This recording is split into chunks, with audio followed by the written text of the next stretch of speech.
Sebelum kita lanjut, monggo Bapak Ibu udah ada slide di hadapan kita, walaupun di tempat saya belum ada.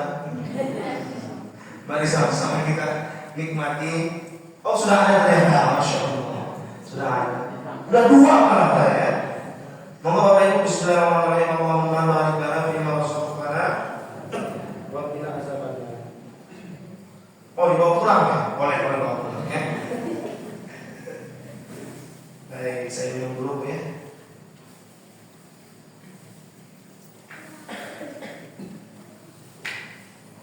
Yang pertama tadi apa, Bu? Kemudian secara psikologis membuat kita enggan bersyukur atas nikmat Allah. Padahal nikmat Allah itu banyak banget sampai kita lupa karena kita punya hasad, akhirnya kita sibuk menghitung-hitung nikmat orang lain. Bahkan kadang bukan hasad ini dampaknya ke keluarga. Contoh, kita punya anak, anaknya udah bisa beli itu langsung lebih anak isi bulan isi toko ngene kowe kurang iso. Betul? Dampak lagi psikologis anak. Kenapa? Karena merasa bandingkan. Sementara kita ini tidak suka dibanding. Ojo banding. Hafal lagu yang mesti. Baik. Yang kedua, menyiksa diri sendiri karena hatinya tak tenang disebabkan munculnya rasa tidak nyaman atas kebahagiaan orang lain. Perhatikan, menyiksa diri sendiri karena hatinya tidak tenang yang disebabkan munculnya rasa tidak nyaman atas nikmat orang lain. Jadi dia gelisah. Contoh, kalau kemudian hari ini Bu, yang di samping jenengan ini adalah orang yang jenengan hasad. Jenengan tidak senang sama orang di samping jenengan. Coba lihat di sampingnya. Oh senang kan? Contoh misalkan, kira-kira pengajian papas ini nyaman nggak jenengan belum? Tenang. Sampingnya orang yang nggak disenang. Dia makan snack aja kita udah geruduk kan gaya tenang. Kan begitu. Bahkan sepanjang pengajian cenderung tidak mendengarkan yang di depan, cenderung hanya merasakan yang di sampingnya. Duduknya tidak nyaman, mau makan tahu, rasanya pahit. Kok pahit lagi? Kenapa? Karena orang yang di sampingnya dia benci dengan orang sampingnya. Fokus dia sama orang yang dia benci. Sepanjang pengajian itu ya, cuma rasa benci yang muncul. Tenang nggak dia Bu duduknya? Nggak tenang. Kok jadi enggak dari ya? Tidak tenang. Akhirnya hanya menyiksa diri sendiri. Kemudian apalagi Bapak Ibu? Itu tadi munculnya ribah dan fitnah. Selanjutnya apa lagi? Munculnya permusuhan. Aku lagi teko nek bukti mir teko titik. Ono kuwi kok alah rame tak bisa lagi. Oh kok tapi saya cerita akhirnya diceritakan. Itulah dahsyatnya. Maka Bapak Ibu, kata Nabi sallallahu alaihi wasallam, jangan kalian saling benci, jangan kalian saling hasad, wala tadabaru, jangan kalian saling membelakangi, wa kunu ibadallah ikhwana, dan jadilah kalian hamba-hamba Allah yang saling bersaudara. Nikmat Bapak Ibu kalau kita ini saling saudara, betul?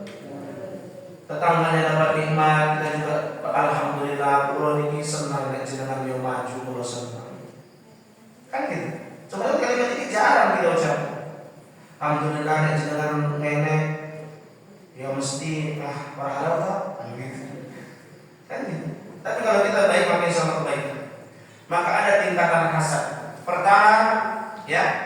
Pertama itu berkeinginan nikmat yang ada pada orang lain hilang meski tidak pindah padanya. Garis bawah. Berkeinginan nikmat orang lain itu hilang meski tidak pindah padanya. Yang penting awakmu orang itu. Nek kau lihatnya apa-apa, sing penting orang jenengan. Ada orang begini. Yang nikmat itu hilang dari orang yang biasanya, walaupun nggak pindah dengan dia. Yang penting bukan dia yang dapat. Ini mengerikan ini Bapak Ibu yang dimuliakan oleh Allah Subhanahu. Dan bahkan imbasnya itu maaf bisa dengan fitnah. Maka kan kalau kita lihat SCTV, RCTI kan banyak tuh penjual bakso difitnah sama penjual bakso sebelahnya, betul? Dan lain sebagainya itu sampai kemudian pukul-pukulan, bahkan dahsyat ya tadi wasapa pada mahada bisa kemudian menumpahkan darah orang. Kenapa? Hanya gara-gara asalkan kowe orang itu. Ini yang ngeri Bapak Ibu. Yang kedua, tingkatan yang kedua, berkeinginan nikmat yang ada pada orang lain hilang, lalu berkeinginan nikmat itu pindah untuknya.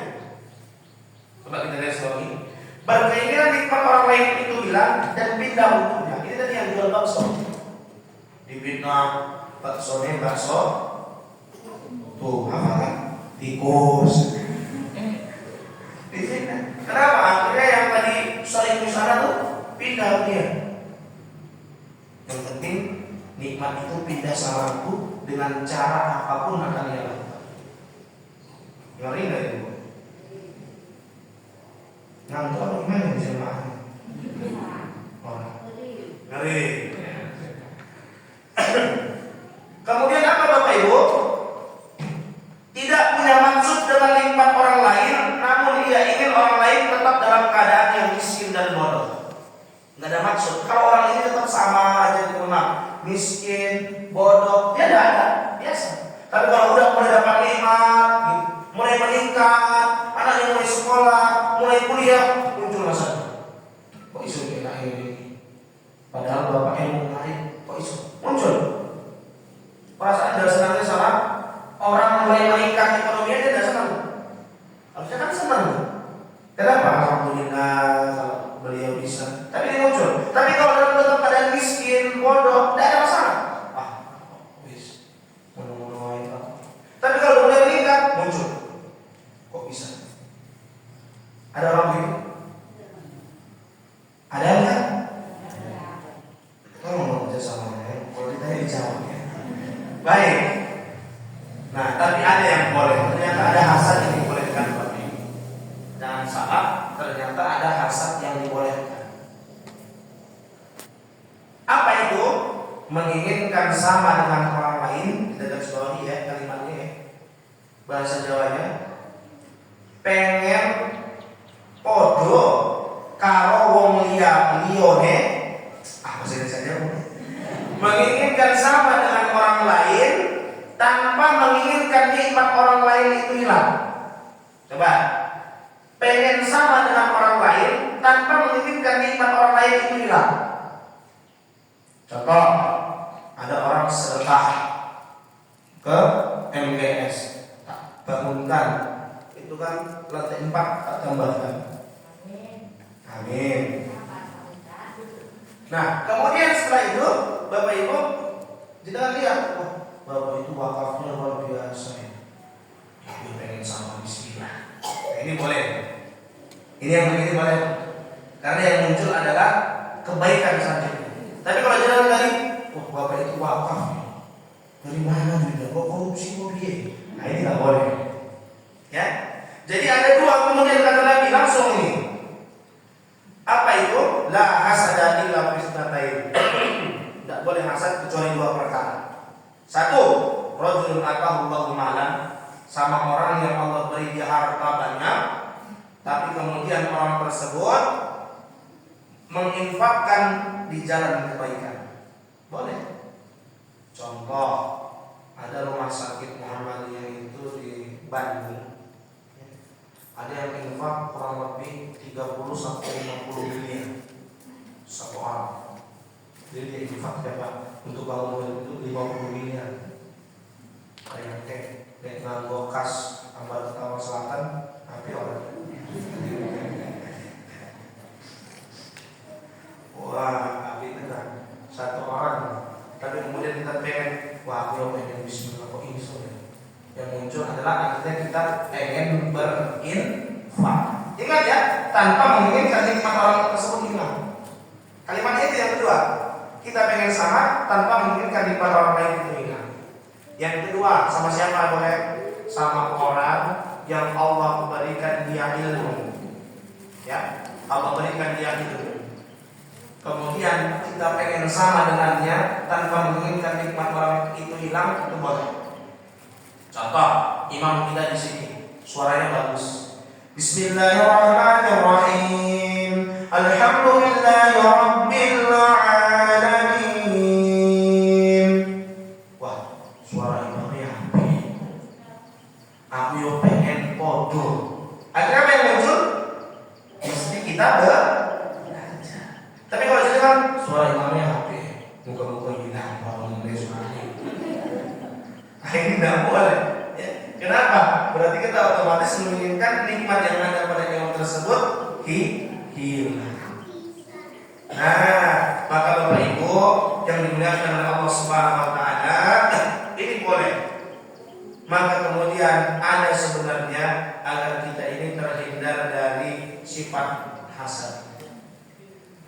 Rabbana ighfir lana wa li ikhwanina alladziina sabaquna bil iman wa la taj'al fi qulubina ghillan lil ladziina amanu rabbana innaka ra'ufur rahim. Silakan diulangin. Oh, kira-kira sekali sebut hafal ya. Baik, kita ulangi. Rabbana ighfir lana, ayo. Wa li ikhwanina alladzina sabaquna bil iman wa la taj'al fi qulubina ghillan lil ladzina amanu rabbana innaka ra'ufur rahim. Sudah, Masya Allah, sudah langsung ulangi. 1, 2, 3. Mulai hilang ya, mulai hilang. Wali ikhwan, ya Allah Tuhan kami, ampunilah kami dan saudara-saudara kami yang mendahului kami dalam iman. Dan janganlah Engkau jadikan dalam hati kami rasa dengki terhadap orang yang beriman. Wahai Tuhan kami, sesungguhnya Engkau Maha melimpah belas kasihan dan rahmat. Kalimatnya, dan jangan Engkau jadikan dalam hati kami rasa dengki terhadap orang-orang yang beriman.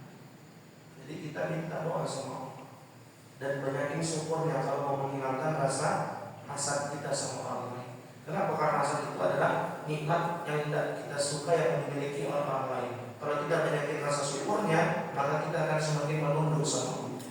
Ya Allah, alhamdulillah hari ini masih bisa makan. Alhamdulillah hari ini masih sehat. Bapak Ibu, ada seorang profesor ya, sebulan yang lalu atau 2 bulan saya berkunjung karena istri beliau meninggal. Allah ya, semoga Allah muliakan. Nah, ketika itu beliau cerita istri saya itu kalau kemudian nyewa alatnya pernapasan sehari itu bisa 400 sampai 600 ribu. Terus sama kemudian dia semuanya kalau dibawa pulang terus disewakan. Dan kemudian tidak berapa lama kalau kemudian itu dikali sebulan ini sontek gajinya. Baru kemudian dia katakan ternyata nikmat Allah itu banyak banget. Ternyata nikmat Allah itu banyak banget. Ini seorang profesor UGM kemudian menyampaikan sesuatu yang luar biasa dan itu menurut saya pelajaran yang sangat berharga. Kenapa? Karena kita merasa nikmat itu hanya barang-barang gitu loh, hanya harta benda, sampai kita lupa peredaran darah yang masih mengalir pada tempatnya itu nikmat yang besar sekali. Sampai kita belum sadar bahwa kita bisa buang air kecil dengan normal itu dan nikmat yang besar sekali. Betul enggak? Sampai kita bisa bernafas, kita tidak bolak-balik PKU itu sudah nikmat yang besar sekali. Saya waktu bawa istri itu ya, kebetulan istri 6 bulan yang lalu itu jantungnya bocor. Bocor kemudian dipasang payung, ditutup. Waktu mati begitu. Saya lihat ada seorang ibu sama anaknya. Maaf, anaknya ini sindrom, ada di tempat kursi roda. Kasih makan, tangan ibunya dibuka. Saya mengira hari itu saya, ya Allah engkau beri cobaan. Ternyata banyak orang yang lagi dicoba luar biasa cobaan. Betul? Nah, harusnya itu menambah rasa syukur kita kan ya Allah. Alhamdulillah ya Allah. Hari ini ternyata ujian mudah sebesar ibu yang saat itu bahkan dari lahir, sampai anaknya besar diuji dengan kesabaran yang luar biasa, membesarkan anak yang luar biasa. Makanya Bapak Ibu, banyakin rasa syukur agar kita terhindar dari yang namanya sifat hasad. Kenapa begitu dari orang lain? Alhamdulillah aku yang masih duit motor, masih orang duit motor. Alhamdulillah aku yang duit sepeda Brompton harganya 50 juta. Alhamdulillah masih bisa jalan. Ada yang tidak bisa jalan. Bahkan sebulan yang lalu kita ke panti asuhan Pabel, ada seorang anak yang dia berangkat ke masjid. Perhatikan, dia berangkat ke masjid pakai kakinya, lutut bukan kakinya, lututnya, karena kakinya tidak bisa lurus. Jadi dia jalan pakai lututnya, tapi berangkat ke masjid ngambil air putih. Ya Allah, kita ini bibir ikan luar biasa. Jauh ini, kalau ada brand muncul jangan tampak, karena nampakkan kita bisa dari cara bicara. Peot aja mulutnya udah kelihatan apa? Itu udah kelihatan. Betul? Nggak ada tempat. Maka insya Allah Bapak Ibu, dengan kita berdoa kepada Allah, banyakin meminta kepada Allah, kita bisa terhindar dari hasad tersebut. Tadi doanya apa? Insya Allah sudah hafal ya, dalam hati. Nah itu ya. Kita ulangi doanya sekarang. Minimal hafal keluar dari masjid ini. Rabbana ighfir lana ya wa li ikhwanina alladzina sabaquna bil iman wa la taj'al fi qulubina ghillan lil ladzina amanu Rabbana innaka ra'ufur rahim. Baik Bapak Ibu, insyaallah kita berjumpa waktu dan kesempatan. Karena saya setelah ini ada acara di MUI, Simcaraka, Sistem Informasi Cabang dan Ranting di MUI, ya di sekolah MUI. Acaranya jam 8 memang, cuma perjalanan ke sana bisa 30 menit. Jadi saya izin dan berdoa sama Allah semoga kita semua istiqomah. Insya Allah pengajian kita ini bertambah banyak. Kalau hari ini segini, insya Allah besok sampai 2. Diajak teman-temannya kok, ayo ngaji di Papas pengajian Ahad pagi. Nggak nyambung Papas pengajian Ahad pagi sore biasanya. Oh selatan, nyambung, ternyata nyambung ya. Nah Papas diajak keluarganya, bawa anaknya, ajak suaminya, semuanya. Ini kalau ibu-ibu ngajak suami harusnya sama ya antara ibu sama bapak ya. Nah, jadi diajak dalam kebaikan, ingatkan dalam kebaikan. Semoga ini jadi jalan kita mudahnya besok menuju surga Allah Subhanahu Wa Taala. Amin ya Rabbal Alamin. Jauhkan diri kita dari hasad, kumpul dengan orang-orang yang baik, berdoa sama Allah, banyakin rasa syukur, insya Allah kita terhindar dari hasad. Amin ya Rabbal Alamin. Nun wa qul ya seluruh nilai bisa dihafal pas